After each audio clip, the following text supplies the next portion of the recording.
So to start with, I'm going to be doing this, which, I mean, it's pretty obvious what it is. It's a turtle.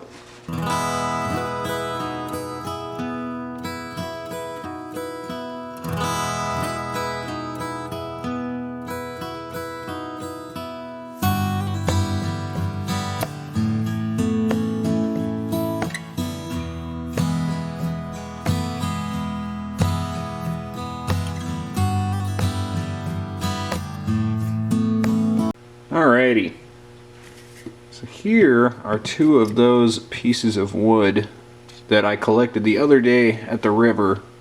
I've got a really big one planned that's going to be taking quite some time, so I don't know how long it'll be before that one gets out, but I figured in the meantime I really like these two pieces, so I think I'm going to make a carving out of one of them, possibly with resin. I don't know, depends on how I feel about it, I guess. So for now, I think I'm going to take these two to the bandsaw, kind of shape them up a little bit, and, you know, see if anything jumps out at me and gives me any idea on what to do. And I guess, yeah, go from there. Alrighty, well, I processed some of the wood, and I think I'm going to make two smaller carvings, so I'm actually going to try to fit two into this video. So to start with, I'm going to be doing this, which, I mean, it's pretty obvious what it is. It's a turtle. But yeah, we're going to just go along and kind of thin everything down, get this nice to a point. I'll worry about the pectoral fins last, and just kind of start rounding out that shape. So yeah, let's get to it.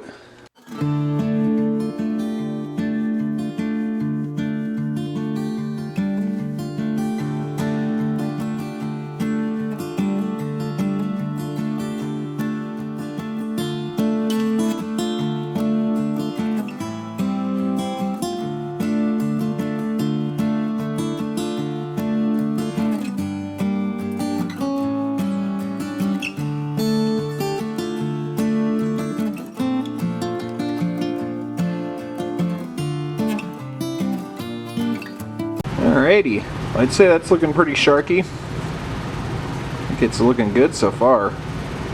This wood is Russian olive, which is some beautiful wood once it's finished, and very sturdy. Otherwise I probably wouldn't have gone so thin on the fins and the tail.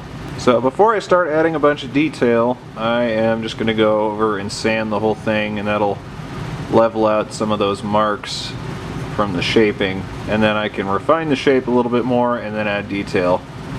But yeah, I think it's coming along nicely.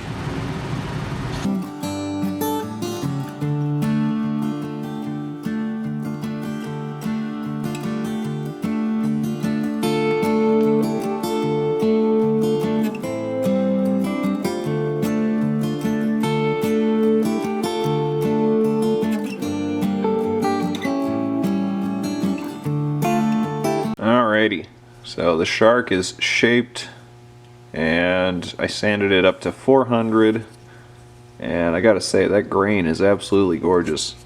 Here, let me clean up really quick. Alright, so the shark actually wasn't from either of the two pieces of wood that I showed originally. It was one of the other pieces that I collected that day. Big log, and I'm super excited about that, actually, that it turned out to be Russian olive, because there is a gigantic burl on the end of it. So I'm very excited to work with that. It's going to be a really pretty carving. I'm gonna do more on the shark, but for now I think I'm going to start carving number 2, which actually is one of the pieces of wood that I showed. So I'm going to decide what I'm going to do with this, cut it out, and I will be back whenever that happens. Alrighty, so I took that piece to the bandsaw, cut out my shape, and I'm actually really excited because that is some really pretty wood, but here's what it is. Again, pretty obvious what it is. It's a bird. Alright, so I'm gonna draw out my overhead design so I know where to carve down to, and I'm just gonna jump right in.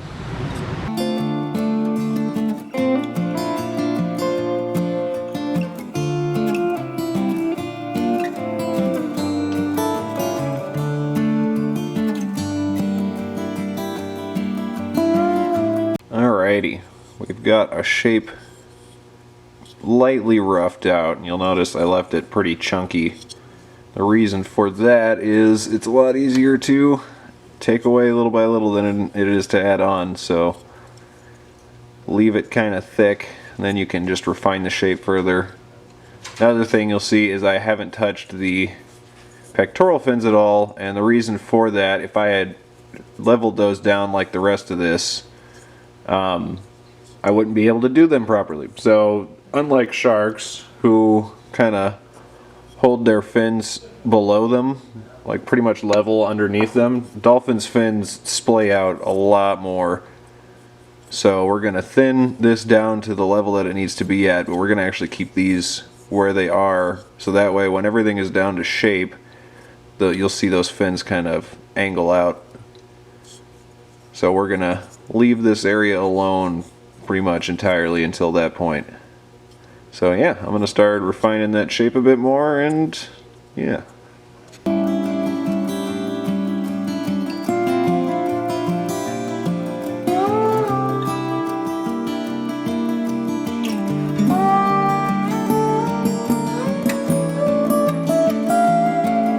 Alrighty. Well, I've got my shape done, I think. That is some really pretty wood. So now I need to clean up the dorsal fin. I need to clean up the pectoral fins, the tail, and round over its snoot. And I think it'll be ready for its finishing touches, which is just carving in the detail and putting eyes in and whatnot. But yeah, I didn't show going up to this point. It was pretty rough a minute ago, but I was sanding it with 120, 220, and then 400 grit, and I didn't show that because it was basically just a whole lot of this. Alrighty, so I've got the shapes refined on both of them. I left the fins kind of sharp on the shark, but yeah, and then I kind of rounded everything over on the dolphin because I thought that would give nice contrast. And to do the fins, the tail, the dorsal fin, and the bottlenose, this stuff, well, this wood is cottonwood, and it's so soft that I didn't dare touch it with any power tools, so I literally did all of that shaping on this one, and the fins with just sandpaper. So yeah, so now I think we're ready to come in and add the face details, and then I'll tell you what I'm going to do for eyes.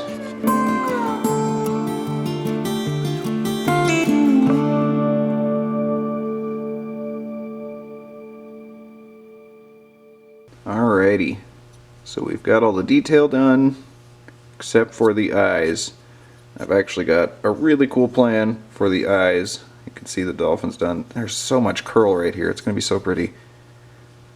Dolphin, and then here's the shark.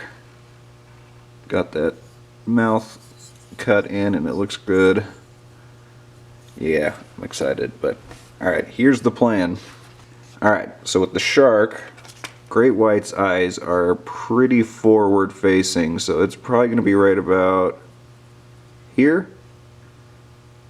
And I'm actually going to be making the eyes out of obsidian.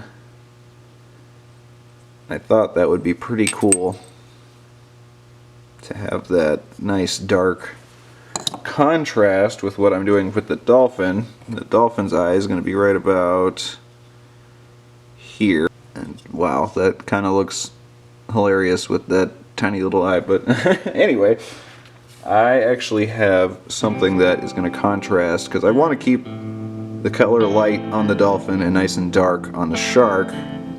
So I think for the eyes on the dolphin, I'm going to use some of these. And these are itty bitty Lightning Ridge Fire Opal cabochons.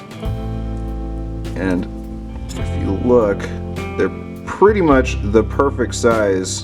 Dolphins actually have surprisingly small eyes, so that is just about perfect. So I can go through these, find two that match color-wise, and set them in there. But I think to start, before I do that, I should probably get my little obsidian cabochons going for the shark's eyes.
So as I said before, these are Lightning Ridge fire opals. Lightning Ridge fire opals do something that's called hydrophane, and what that means is they absorb water and hold it for a while until it naturally evaporates. It's not a bad thing at all, but the problem is while it's wet, it washes the color away basically. So while it's waterlogged, it will be just a kind of a clear stone and you won't really see any of the color play. That's not an issue. Where the issue comes in is the glue I'm going to use to set them into the wood going to soak into the stone. Likewise is the finish that I'm going to use soak into the stone, in which case it will soak in, and when it cures it will lock it in its hydrophane form. So I grabbed these two little broken pieces out so that I can test to make sure they're not gonna get waterlogged with glue or lacquer. Alright, so here is another opal that I know is hydrophane. So if I take a little bit of water,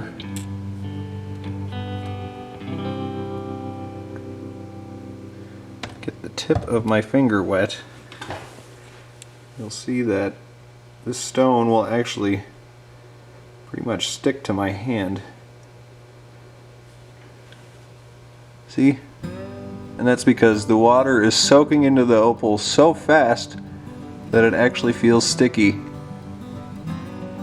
How crazy is that? Alright, so I've got it submerged. We're gonna just let it soak for a minute and you'll see what I'm talking about. See, now that opal that was sitting in the water, completely glass clear, no fire whatsoever. And that is why I wanted to test, because that's not as pretty as the flary opal. Cool thing is though, if I just leave it sitting somewhere for just a little bit, it'll dry out and all the color will come back. Just thought that was interesting though. Interestingly, you'll see it's a lot more clear now, which means it did hydrophane, but it actually isn't affecting it enough to mess with the end product. That was the lacquer test. That means I can put the eyes in before I do my final coat. Alrighty, and it passed the glue test, so we are good to move forward. Alright, picked out the two I'm going to use, so let's take this right here, diamond burr. About the same size, so it should work perfectly, and we'll make our little slots for the eyes.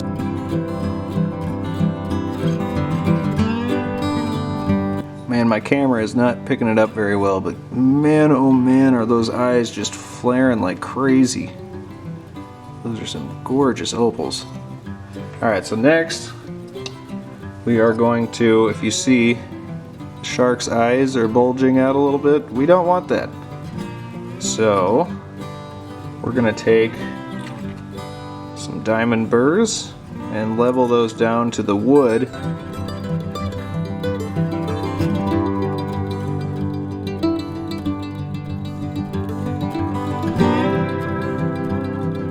Alrighty, so now I need to start working on my base.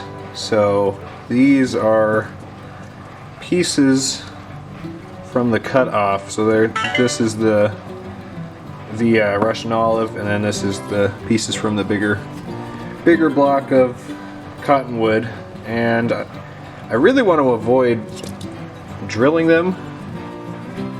So I think I'm actually going to carve like little saddles for them to sit on, and then they have the added benefit of being able to be taken off and actually like observed. So I'm going to find out the contour I need to carve and get to it.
Well, there it is.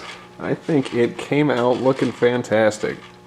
I just cannot get over how much curl there is in that dolphin. It looks so good. And its eyes flare like crazy depending on how the light hits it. Even the shark looks fantastic too, but even that Russian olive was getting a little bit of curl up top. So awesome. And the base, I actually really like the base. The base is a piece of lodgepole pine that I collected, and if you look at it, it looks like the top of a dock pylon, which is perfect considering the theme of the overall carving. Yeah, that one was a lot of fun, and I think it looks great. Funny thing to think about, the most expensive wood in this entire project was the dowel, because all the other wood I collected myself. Well, I hope this one encourages a lot of you to dive into your first carving. You don't really need to spend any money on wood, so long as you can get to a creek and find some interesting driftwood, you're set. Anyway, I think that's going to do it for this one. I seriously hope you all enjoyed. and I greatly appreciate your view. Go ahead and like and subscribe if you think I earned it. And I will be posting some more stuff very soon. I've got a very cool carving that I'm working on right now that should be out in the next week probably, so look out for that one. In the meantime, there will be a bunch of rock hunting videos coming out as well, so anyway, see you next time.